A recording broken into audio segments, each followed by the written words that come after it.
Evet, bu televizyon gösterimiyle peygamber sevdalıların da aslında bir bütün olarak sadece Türkiye'deki Peygamber Sevdaları Vakfı veya Türkiye'deki kendisini peygamber merkezli gören insanlarla ilgili değil, bütün dünyadaki peygamber sevdaları adına bir hedefimizi ifade eden bir gösterim oldu.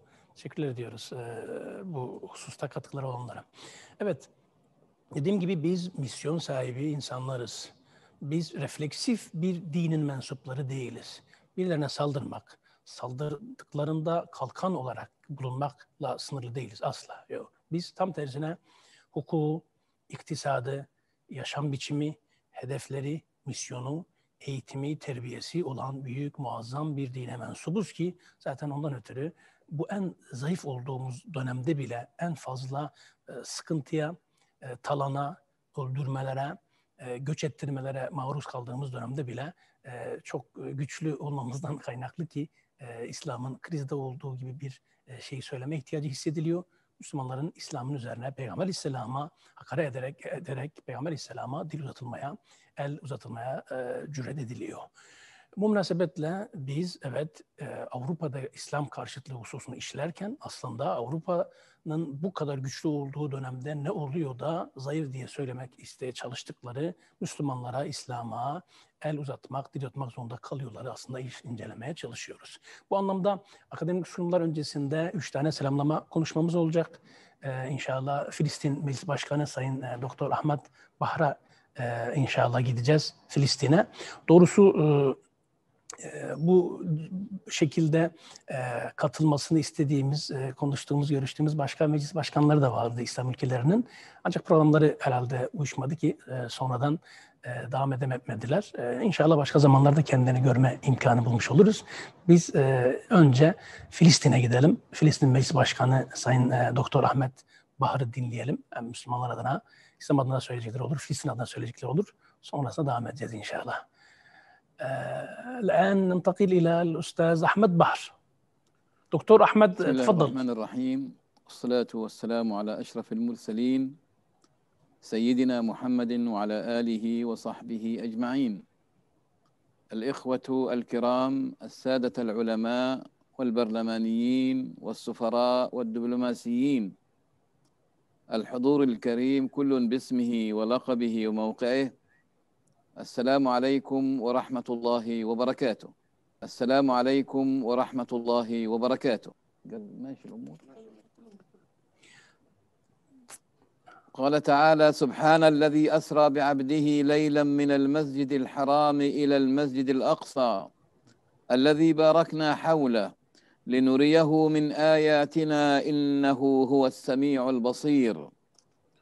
أخاطبكم من فلسطين أرض الإسراء والمعراج، من أرض غزة المحاصرة، من أرض الجهاد والرباط والشهداء والأسرى والجرحى والمكلومين، من الأرض المقدسة التي بارك الله فيها للعالمين. Teala tarafından da mübarek kılınan yerlerden size selamlar gönderiyorum. Başlangıçta saygıdeğer hazırun, Allah'ın selamı, rahmeti ve bereketi üzerinize olsun dedikten sonra sabırlı olan Filistinimiz, sabırlı olan Filistin halkımızı ve mücahit olan tüm dostlarımızla birlikte aynı zamanda da Peygamberimizin, Efendimizin de özellikle Peygamber Sevdaları Vakfı'na çok teşekkürlerimi arz etmek istiyorum. Aynı zamanda da dost olan Türkiye devletine, halkına bu yakın duruşlarından dolayı teşekkürlerimi arz etmek istiyorum. Zira onların desteği bizler için çok önemli ve aynı zamanda da çok fazla düşmanlık söz konusu diğer taraflar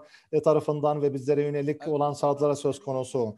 Halihazırda bulunmuş olduğumuz sempozyum çok önemli ve saygıdeğer hazırın baktığımız zaman İslam dininin her zaman kardeşlik ve sevginin de aynı zamanda dayanışmanın da bir mesajı söz konusu. Aynı zamanda da tüm beşeriyetin içerisinde tüm insanlar arasındaki dostane ilişkilerin de ikame edilmesindeki olan gayretleri söz konusu.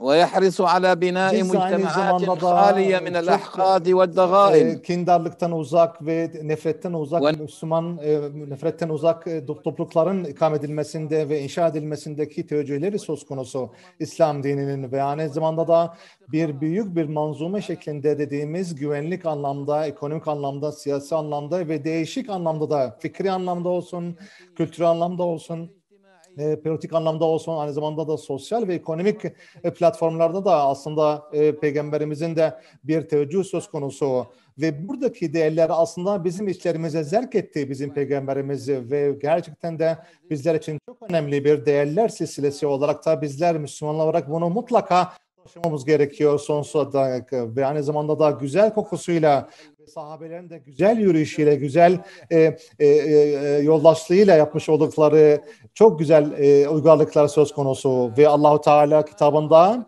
وَمَا اَرْسَلْنَاكَ اِلَّا رَحْمَةً لِلْعَالَمِينَ diyor kendisi. Allah rahmet için ancak sizi gönderdik şeklinde diyor Peygamber Yüce Allah'ımızı. Ama ne yazık ki asırlar boyunca buradaki mesajın yer altına gömülmesine ve aynı zamanda da karşı gelmesine mutlaka uğraşmış oldular ve İslam'ın da belli farklı batıl diyebileceğimiz lekelemeleri, batıl diyebileceğimiz etiketlemelere yönelik bir bakış açıları söz konusu ve eğilimleri söz konusu ve gerçekten de baktığımızda onlar İslam'la ilgili yakından uzaktan herhangi bir yakınlığı, herhangi bir anlayışı söz konusu değildir. Zira İslam dini her zaman musamaha, her zaman da bir dayanışma içerisinde olan, her zaman bir diyalog unsuru olarak ve bir diyalog dini olarak ortaya konan bir teveccüh söz konusu. Ama ne yazık ki karşı taraftaki insanlar İslam dininin daha çok karşıt bir şekilde davranış biçiminde olmaları ve aynı zamanda da bir düşmanca davranış biçimi içerisinde sergilemeleri bizler için çok üzücü olmuştur. Ne yazık ki bunlar baktığımız zaman çok kindar söylemleri söz konusu. Diğer insanların ve diğer toplumların yüzüne bunlara söylemeye başladılar ve İslamiyet'i aynı zamanda Peygamberimizi kötüleyerek kindar bir şekilde bir yaklaşım içerisinde davranmaya başladılar. Saygıdeğer hazırun, bizler sizlerle birlikte bu güzel sempozyum içerisinde ve aynı zamanda da İslam karşıtlığı ve İslam düşmanlığı ile ilgili olan konuları ele alan bu sempozyumun içerisinde olmaktan çok mutlu olduğumuzu belirtmek istiyorum. Sempozyumun ortaya konan aslında zamanlaması çok önemli. Zira çok fazla zorluklar ve çok fazla meydan okumalar söz konusu Müslüman toplulukların ortaya koydukları ve karşı karşıya kaldıkları önemli konular vardır. Bu konulardan bir tanesi de aslında Filistin davası ve Filistin konusu. Onun için çoktan fazla bir platform üzerinde konuşmamız gerekiyor, bir araya gelmemiz gerekiyor. İslamiyetle ilgili, Müslümanlıkla ilgili mutlaka bir araya gelmemiz gerekiyor ki ve bize karşı örülen bu düşmanca, bu kindar eylemlere karşı hep birlikte durmamız gerekiyor. Bu bizler için çok önemli. Zira emperyalist güçler bizler için her zaman bir bölünme içerisinde olmamızı talep etmekteler. Ve aynı zamanda da Filistin davasını yerle bir etmeye yönelik bir teveccühleri söz konusu. Keza bir bütün olarak baktığımızda İslam aleminin dağılması yönünde bir eylem söz konusu. Ve aynı zamanda da Müslüman dünyasının da toplumlukların da tüm varlıklarını ve tüm kaynaklarını, öz kaynaklarını elde etmek için ve çalmak için aslında bir direkt yol izlemekte olan batılı güçler söz konusu. Onun için Arap diyebileceğimiz, Arap çekirdeğimiz ve Müslüman çekirdeğimiz diyebileceğimiz bir bütün olarak hep birlikte bir araya gelmemiz gerekiyor. Ve aynı zamanda da Müslüman ve Arap dünyamızın da tüm dostlarımıza kendi içerimizdeki iyileşmeyi, diyaloğu, dayanışmayı iyi bir şekilde yapmamız gerekiyor ki biz de aynı zamanda da kendi uygarlığımızı, kendi tarihimizi koruyabilmemiz için bir yol gösterici olacaktır. Bu eylemler çok önemli. Bu dışarıdan gelen tüm adete karşı ve düşmanca tavırlara karşı ayakta durmamız için mutlaka bir arada olmamız gerekiyor. Ve aynı zamanda da mutlaka biz Müslüman olarak tekrar içerideki saflarımızı sıkılaştırmamız gerekiyor. Bir araya gelmemiz gerekiyor ve aramızdaki ihtilafları mümkün olduğunca yok etmeye çalışmalıyız. Ve bu ancak bu şekilde yapabiliriz. Ve bu şekilde gizli bir şekilde hem resmi anlamda hem toplum üzerinde de ancak bu şekilde ortaya koyabiliriz ve kendi çalışmalarımızı yoğunlaştırarak aslında bir bütün olarak da ortaya koymamız için çok önemlidir. kindar bir komplo söz konusu. Yani zamanda da Macron tarafından, Fransa Cumhurbaşkanı tarafından özellikle geçen sene Müslümanlara karşı ve İslam dinine karşı ve aynı zamanda Müslümanlara karşı, Fransa'daki Müslümanlara karşı yapmış oldukları despot eylemler çok zalim davranış biçimleri aslında ve Müslümanlara ve İslam dinine aynı zamanda da çok düşmanca yaklaşımlardır bunların hepsi. Ve aynı zamanda da Müslümanların da gerçek boyutunun, gerçek portresini ve fotoğrafını bozmak isteyen, lekelemek isteyen, bozmak isteyen bir teveccüh söz konusu. Zira ayrımcılıkla ilgili ve terörizm diyebileceğimiz bir çeşidinin de bir yaklaşım, bir bakış açısıyla bunu yaparak Müslümanlara karşı yapmaktadır. Onun için baktığımız zaman çok fazla aslında bir gerçi Siyonizm'den kaynaklanan aynı zamanda da İsrail lobisinden gelen aslında bir destek de söz konusu ve onlar da başta olmak üzere gelen Müslümanlara karşı ve İslam dinine karşı zira zaman boyunca ve tarih boyunca tüm Müslümanlara karşı her zamanda da kamuoyu içerisinde de Müslümanlara ve İslam dinine karşı hep düşmanlıkla yaklaşan bir bakış açısıyla ortaya konan eğilimler söz konusu. Ve onun için bizler olarak da aynı zamanda da devletler olarak, resmi olarak da biraz önce dediğim gibi ve toplum düzeyinde de bunu hep birlikte almamız gerekiyor ki bize karşı ortaya konan tüm despot eylemlere ve gerçekten terörizm diyebileceğimiz davranış biçimine karşı ayakta durmamız için mutlaka hep birlikte olmamız gerekiyor. Zira diyalog dili ve anlaşma dili, dayanışma dili olan İslam'ın iyi bir şekilde lanse etmemiz gerekiyor. Siz de hepiniz biliyorsunuz ki bira baktığımız zaman bize karşı ortaya konan düşmanca hareketler ve batıda olan İslam karşıtlığı ve İslam düşmanlığının bir bütün olarak da Filistin davasına olumsuz yönde etkilemektedir. Zira Filistin davası Arapların, Müslümanların bir ortak noktasıdır ve ortak davasıdır. Ve aynı zamanda Mescid-i Aksa'da aynı zamanda da kıblelerin ilki de ikinci Harem-i Şerif'inin de yer almakta. Onun için baktığımız zaman bu davranış biçimini yani Batı tarafından İslam dünyasına karşı yapılan bu saldırılar Siyonizm tarafından ve İsrail devleti tarafından iyi bir şekilde kullanılmakta ve Filistinliler tarafından ortaya konan direnişi yok etmeye çalışıyorlar bu davranış biçimiyle ve aynı zamanda da yağmalamaya çalışıyorlar. Zira Filistinliler karşı her türlü despot eylemler söz konusu ve aynı zamanda da abluka uyguladılar kendi çocuklarımıza, kadınlarımıza. Gazze'de aynı şekilde sıkıntılar yaşayan bir toplum olarak da ve aslında ekmek lokmasından uzaklaştıran bir eylem içerisinde İsrail tarafından ve aynı zamanda da bunların yapılan tüm eylemler baktığımızda bir ayrımcılık çerçeve içerisinde yapılmakta. Batı ile ortaklaşa bir içgüdüm diyebileceğimiz bir eylem söz konusu. Onun için bu eylem biçimlerine baktığımız zaman olumsuz bir yönden çok fazla aslında baktığımızda hem cemiyetlerin, birçok derneğin, aynı zamanda birçok STK'nın da Filistin halkının da desteğini yapan bu STK'ların da eylemlerine ve çalışmalarına olumsuz yönde etkilemiş oldu. Zira birçok STK, birçok aslında vakıf, birçok dernek aslında kapısını kapatmak zorunda kaldı. Zira çok fazla bağış geliyordu ve o bağışlar hepsi aslında mani olunmaya başladı bu sistemden sonra. Ne yazık ki çocuklarımız, kadınlarımız ve büyüklerimiz aslında açlıkla karşı karşıya kalmaktalar ve çok sıkıntı yaşamaktalar.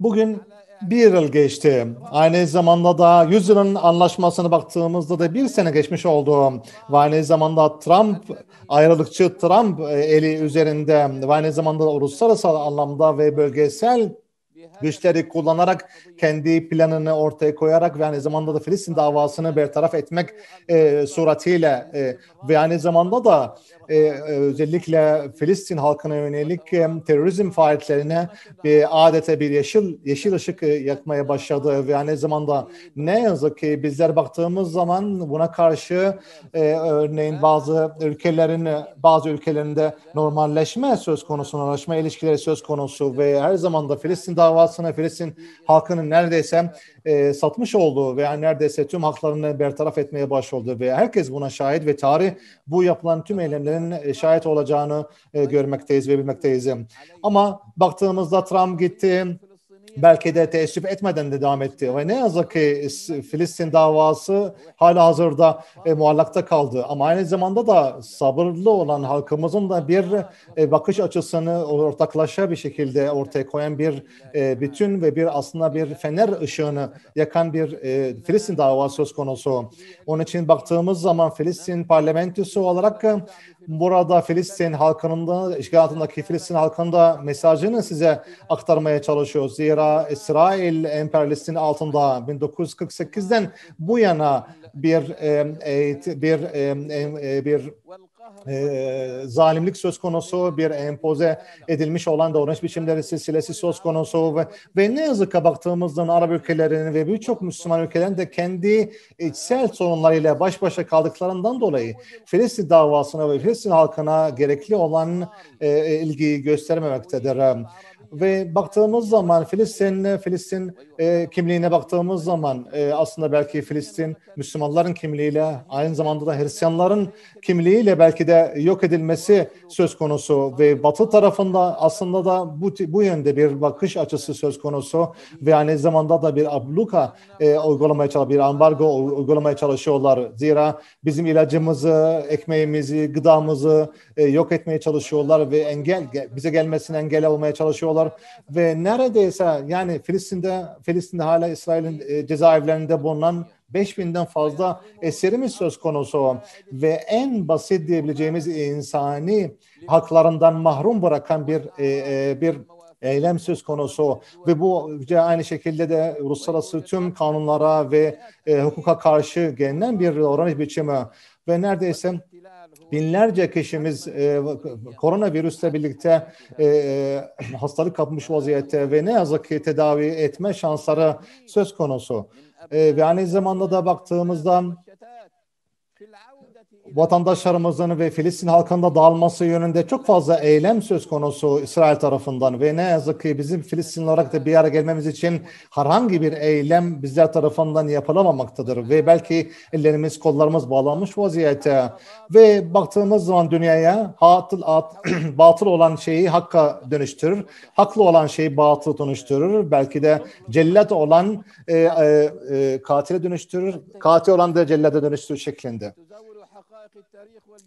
Ve aynı zamanda da coğrafya ve tarihin de aslında bilgilerini yok ederek ve aynı zamanda tahvir ve dönüştürerek de farklı bir şekilde lanse etmeye çalışıyor. Onun için burada yapılan sempozyumun çok önemli olduğunu ve aynı zamanda da uluslararası anlamda da çok büyük bir rolünün olacağını düşünmekteyim. Aynı zamanda da Müslümanların da İslam'a karşı yapılan tüm bu saldırılara yönelik bir el birliğinin bir göstergesi ve aynı zamanda da pusulanın iyi yönde bizim dinimizin ve aynı zamanda da ümmetimizin davalarına hizmet edecek şekilde bir pusula niteliğini taşıyacak olan bu sempozyumun çok önemli olduğunu düşünmekteyiz ve buradan da katılan tüm dostlarımıza, tüm akademisyenlere şükranlarımı ve aynı zamanda da şükranlarımı sunmak istiyorum.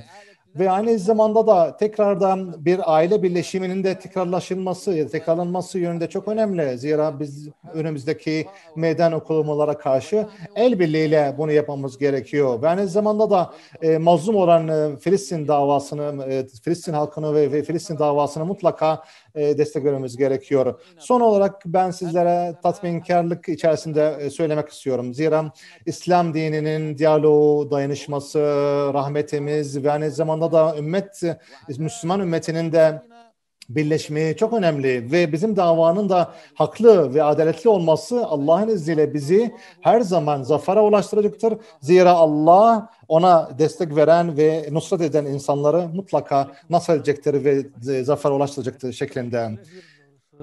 نشكرك سيدي وكذلك أيضا للسيد رئيس البرلمان Hamasi sunumları sebebiyle, selamlama konuşması sebebiyle evet, normalleşme diye önümüze çıkardıkları yüzyılın anlaşması diye ihanet diye isimlendirdiğimiz anlaşmayı ortaya koydukları bu süreçle beraber Batı'nın İslam'a karşı saldırıları ile önemli bir boyut kazandığını gösterdiğini ifade etti ki bu anlamda hepimiz bu Hıyanet Anlaşması'nın ve uzantılarının karşısında olduğumuzu bir kez daha Sayın Ahmet Bahar gibi ilan etme fırsatı buluyoruz. Doğrusu isterdik ki kendilerinden çok daha fazla istifade edelim ancak program biliyorsunuz kısa kısa selamlamalardan sonra geçecek diye hızlı durumundayız.